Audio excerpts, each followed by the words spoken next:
With Bloomberg in town and the vice president of the club. Tonight, we're proud to have the finance minister, Korn Chatikavanij. Before we welcome him to the stage, I'll just plug two films we have coming up.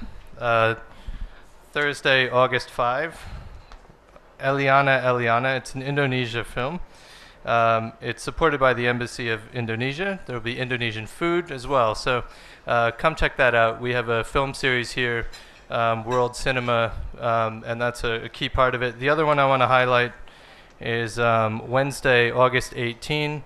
There's a film screening of a documentary called Who Killed Chia? It's directed by Bradley Cox, who will be present at the screening. That's all about the assassination of Cambodian labor leader Chia back in 2003, and the investigations and the whole saga there. The film was actually they tried to show it in Phnom Penh last month or the month before, and the Cambodian authorities stopped the screening. So it's a very important film and worth seeing. So without further ado, I'd like to invite Korn up to the stage.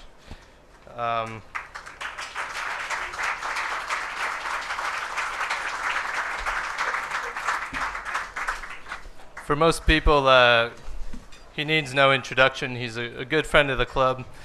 He's been here many times while he was in the opposition, and now we're pleased to have him here as finance minister. He's won numerous accolades for the state of the economy, probably most famously Finance Minister of the Year by The Banker, which is a Financial Times publication. He's the first Thai minister to ever receive such an honor.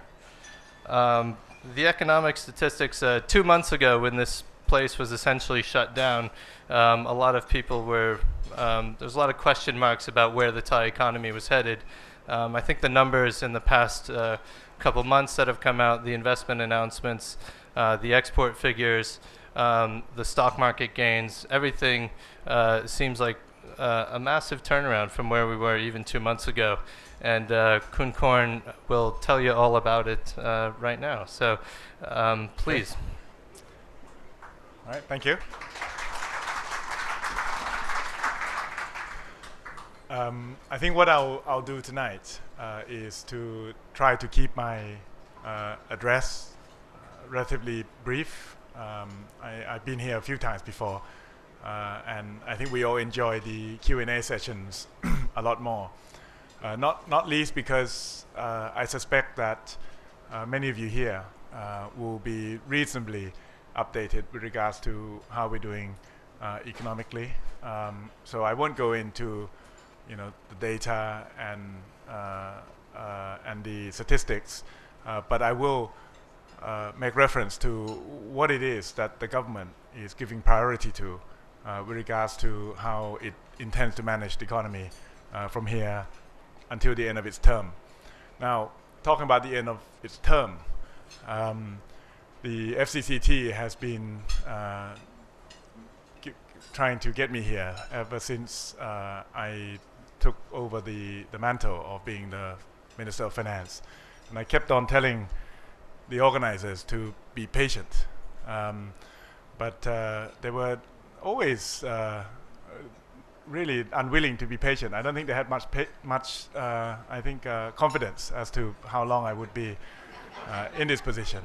But I told them, don't worry, at least a couple of years. But now that a couple of years is coming up, I thought I better not ride my luck too long and take the opportunity of coming to meet you all. But actually, it's not a bad time to come. Not least because during the financial crisis, the task and the challenge at hand was pretty obvious. And in the immediate aftermath of the global financial and economic crisis, we ran into domestic political crisis, which I think in all reasonableness needed to be taken care of first before we could address properly the future. So now here we are. We have seen very rapid recovery in our economy, which continues. Of course, the headline number for first quarter this year was surprisingly positive, surprising not least to us in government. It showed a 12% year-on-year growth and almost 4% growth on already strong fourth quarter of the final year. Surprisingly also, the momentum in most indices was maintained for the second quarter, in spite of the fact that we were in the midst of the worst domestic political crisis, many argue, that we've ever had.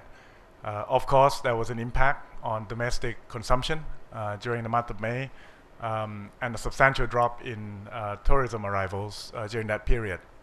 But June figures already indicated very rapid recovery in both sectors, and we're seeing recovery not merely in the urban areas, but farm income and and rural consumption, as indicated by things like motorcycle sales and so on and so forth, has been showing record growth levels on a year-on-year basis.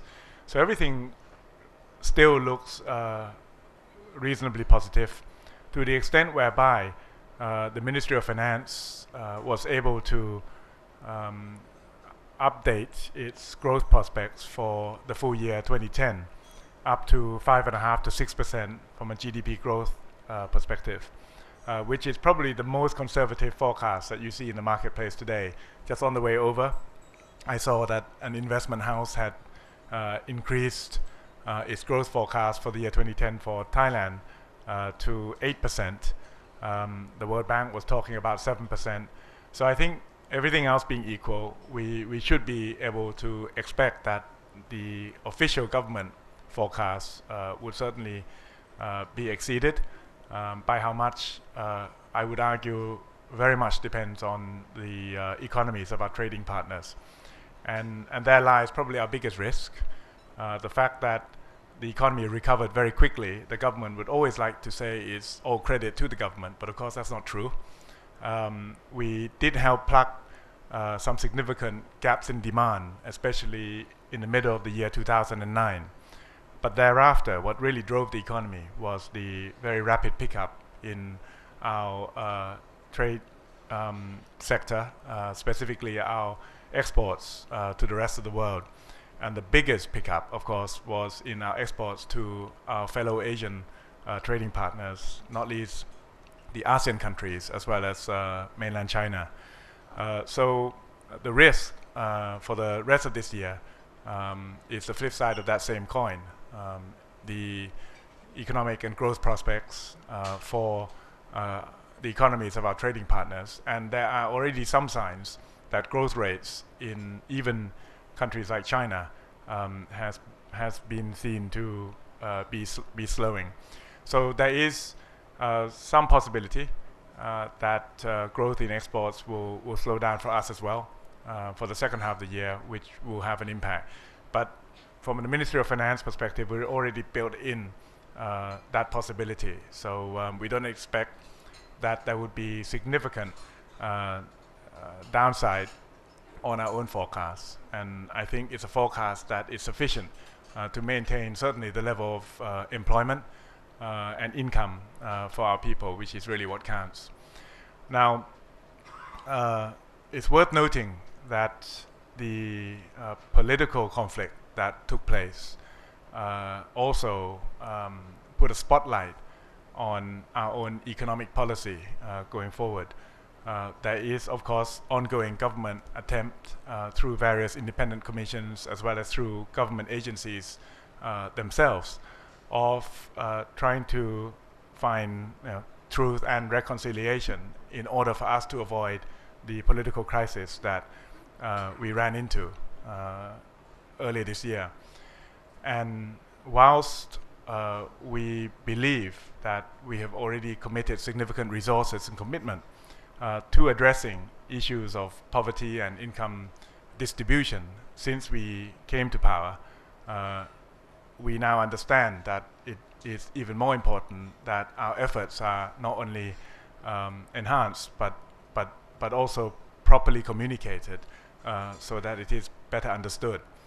And there, I would say, and I do say, that we're willing really to put our efforts and achievements side by side with any government, and be willing to argue that we've done more for the rural poor and for the urban poor as well than any other recent governments over the past several years, if not several decades. Clear examples of that are attempts, for example, to provide equal access to education through free 15-year education. That was one of the very first policies that we implemented when we came to power almost 2 years ago.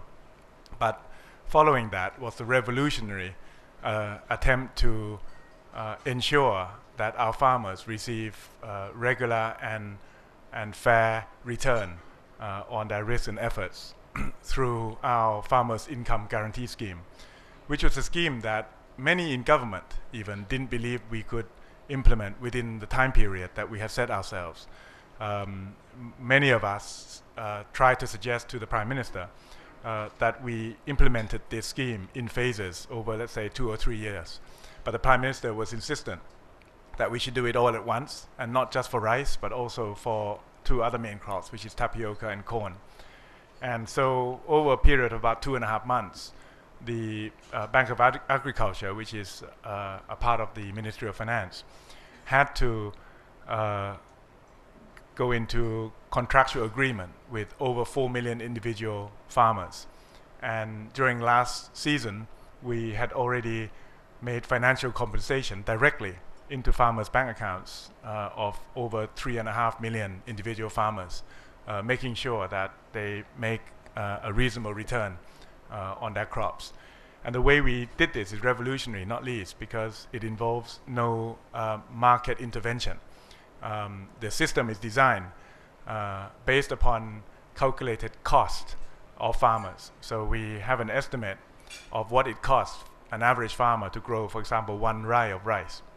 And then we say, for that particular endeavor, we believe that the farmers should receive a 30% profit margin on his cost. And there is an implied crop price based upon that calculation. And we compensate him for the difference between that implied crop price and the actual price that he sells to the market after harvest. So the market mechanism is retained. We avoid the traps that previous governments fell into of having to intervene as a buyer of the last resort or even buyer of the first resort of these crops, resulting in massive government stockpiles, huge corruption as a result of the purchasing process as well as the selling process that followed, and enormous losses. In comparison between this particular scheme and the scheme that was used in previous government of actually physically buying crops from farmers,